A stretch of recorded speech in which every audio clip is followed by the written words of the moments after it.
Page 55. 3. Listening. Kristen Ulmer on extreme skiing. B. Listen again. Circle A, B, or C to complete the sentences. Hi, everyone. This is Changing Lives, the podcast. This week, we feature extreme skier Kristen Ulmer, who Jody interviewed earlier this week. Yes, I did. So how did it work out? It was so interesting talking with her. You know, when we asked her to do an interview, she could easily have said no, but she got right back to us and said, sure, which was nice. Yeah. So what did you learn?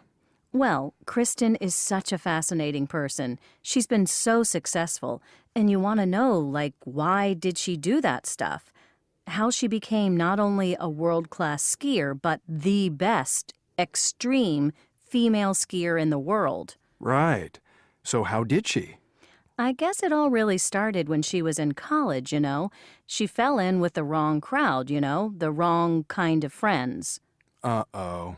And that's when she started jumping off cliffs and mountains and doing crazy stuff.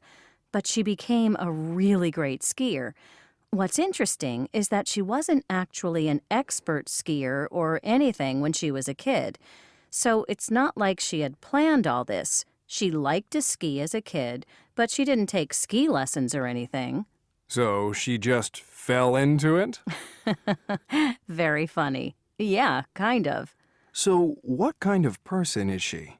Well, one thing you notice about Kristen is that she has great self-awareness. Looking back, she said she realized that her entire self-esteem was tied up with being pretty and with being a great skier.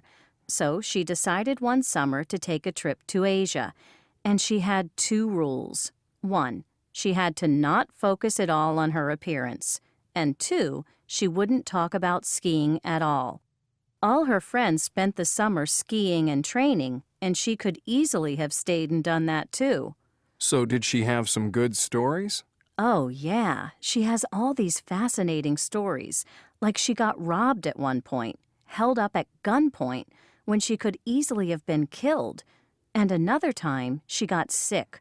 Her leg got infected, and she might well have lost her leg. But fortunately, someone helped her and actually saved her life. Wow! She said the trip changed her whole attitude toward life, and that changed her way of thinking. And it had a real impact on her performance. And when she got back, she was a better skier than all the friends who had spent the summer training. So Kristen made it onto the U.S. ski team. She did, though she eventually quit. She couldn't afford to stay on it and pay for her training, and that's when she started doing film work, when her professional career as an extreme skier started. Like doing movies, right? By the way, what is extreme skiing? Kristen's definition of extreme is, if you risk your life doing it, then it's extreme. Boy, she risked her life? Yeah. You know, she could easily have died. She had more than 30 near-death experiences. It's so dangerous. But she got paid big money, doing flips off cliffs, jumping out of helicopters, and skiing down like vertical mountains. I mean, it's crazy, but yeah, she was constantly being invited to shoot these movies and contacted by sponsors and paid to fly all over the world. I mean, she was famous, and it became an addiction for her. But then she decided to turn her back on it all. That must have been hard. Actually, she says it was an easy decision. And now she's been training in Zen, doing life coaching, helping people be the best they can be.